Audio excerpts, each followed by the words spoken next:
नमस्कार दोस्तों। इस व्लॉग में मैं आपको थोड़ा अपने स्कूल टाइम के बारे में बताना चाहूँगा। अपने मतलब हम सभी के स्कूल टाइम में ऐसा कुछ हुआ करता था। तो मुझे याद है कि मार्च के टाइम पे हमारे पेपर ख़त्म हुआ करते थे और रिज़ल्ट आया करता था और नया सेशन हमारा अप्रैल से स्टार्ट होता था और अप्रैल में ही हमारी पेरेंट्स टीचर मीटिंग होती थी जिसमें हमें किताबें मिलती थी। मैं कॉन्वेंट स्कूल में पढ़ा हुआ हूँ, तो कॉन्वेंट स्कूल में किताबें हमारे स्कूल से ही मिलती थी। तो हमें स्कूल जाना होता था, पेरेंट्स के साथ स्कूल जाते थे। वहाँ किताबें वगैरह, नई किताबें वगैरह जो होती थी वो हमें मिलती थी। वही नई किताबें जो अलग अलग डिफरेंट डिफरेंट कलर्स की होती थी, उसे लेके हम घर आते थे।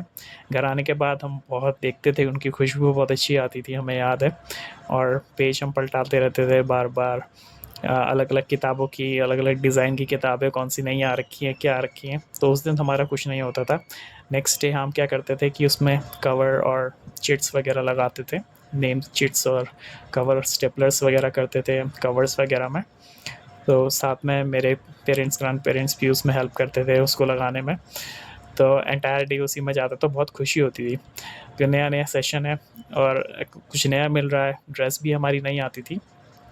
दो ड्रेस होती थी बेसिकली। तो एक ड्रेस हम पहनते थे और अगर वो गंदी होगी तो फिर नेक्स्ट ड्रेस, मतलब अल्टरनेटिव यूज़ होती थी। और उसका ये सीन था कि लाइक फॉर 1 ईयर आपको दो ड्रेस चलानी है एटलीस्ट। बहुत बार ऐसा होता है कि नेक्स्ट ईयर भी वो काम आ जाता है, बट ज़्यादातर ये रहता था कि 1 ईयर तक होना चाहिए वो। साथ ही साथ स्कूल ड्रेस यूनिफॉर्म के साथ साथ हमारी एक सैटरडे की डिफरेंट यूनिफॉर्म होती थी। वो यूनिफॉर्म हमें नहीं मिलती थी, वो यूनिफॉर्म स्कूल ही में मिलती थी, क्योंकि वो हाउस के बेसिस में होती थी। जैसे किसी का रेड हाउस हो गया, वाइट हाउस हो गया, ब्लू हाउस हो गया, तो अलग अलग हाउस के अकॉर्डिंग वो ड्रेस हमें स्कूल से मिलती थी। उसकी फ़ीस वगैरह में एडजस्ट होता था ड्रेस का फ़ी। तो वो बाद में मिलती थी जब हमें हाउस हमें मिल जाता था। तो कुछ इस तरीके का रहता था। और जब नया सेशन स्टार्ट होता था अप्रैल में, पहला पहला दिन, तो नई नई टीचरें होती थी, बहुत खुशी मिलती थी, क्योंकि पुरानी टीचरों से हम वैसे ही परेशान हो गए होते हैं और टीचर भी हमसे परेशान हो गई होती हैं।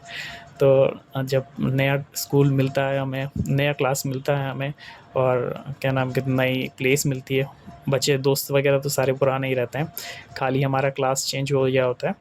तो वो जो अनुभव होता है बहुत बहुत बेहतरीन रहता है। साथ ही साथ मैं ये बताना चाहूँगा कि अप्रैल में जैसे हमारा सेशन स्टार्ट होता है, फिर अप्रैल, मई, जून के टाइम पे हमारी छुट्टियाँ होती हैं। मई, मिड और जून जुलाई के टाइम पे हमारी छुट्टियाँ स्टार्ट हो जाती हैं। तो हमें याद है कि उस वक्त जब छुट्टियाँ होती थी स्कूल के टाइम पे, तो कम से कम 30 या 45 डेज़ की छुट्टियाँ मिलती थी। बहुत खुशी होती थी। इतनी लंबी छुट्टियाँ लाइफ टाइम में कभी नहीं मिली। उसके बाद स्कूल ख़त्म हुआ, कभी नहीं मिली। तो कॉलेज में हुआ था, कॉलेज में हमें छुट्टियाँ मिली थी समथिंग 30 डेज़ की, बट जो स्कूल में मिली थी वो कभी नहीं मिली लाइफ टाइम पे। और मुझे याद है कि हम जब छुट्टियाँ होती थी, गर्मियों का टाइम, बहुत ज़्यादा गर्मी हुआ करती थी जहाँ मैं रहता था, मेरी सिटी में। फिर हम जब गर्मियाँ वहाँ पड़ती थी तो हम अपने क्या नाम कहते हैं, ननिहाल वगैरह चले जाते थे दादा दादी नानी के पास।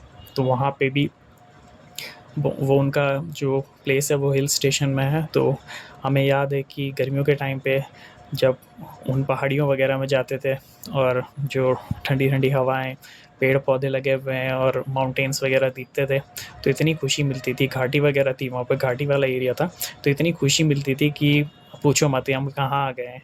क्योंकि जब सिटी वाले, जब हम पहाड़ों में जाते हैं तो हमको लगता है कि हमने क्या जो देख लिया है, उनके लिए वो नॉर्मल रहता है, लेकिन हमारे लिए वो बहुत अच्छा अलग ही अनुभव रहता है। साथ में साथ हमारे चाचा चाची और मामा मामी के बच्चे भी वहीं होते थे गर्मियों की। तो एक तो मतलब अनबिलीवेबल एक्सपीरियंस की तरह कहा जाता है कि उनके साथ खेलते थे, साथ में सोते थे और खेलते थे, खाना पीना वगैरह सब कुछ करते थे और घूमने जाते थे इधर उधर। तो वो जो अनुभव था वो तो अनरिमार्केबल अनुभव है। तो इस तरीके का कुछ अनुभव मैं स्कूल के बारे में आज आप इस व्लॉग में आपको बताना चाहूँगा। नेक्स्ट व्लॉग में मैं बाकी अलग अलग चीज़ें बताऊँगा। सो मैं रिक्वेस्ट करूँगा कि आप सभी नई नई एक्सपीरियंस और नई नई बातों को आप जानना चाहेंगे तो आप कृपया सब्सक्राइब करें वीडियो को, और नेक्स्ट वीडियो का वेट करें ताकि मैं नेक्स्ट वीडियो आपके साथ शेयर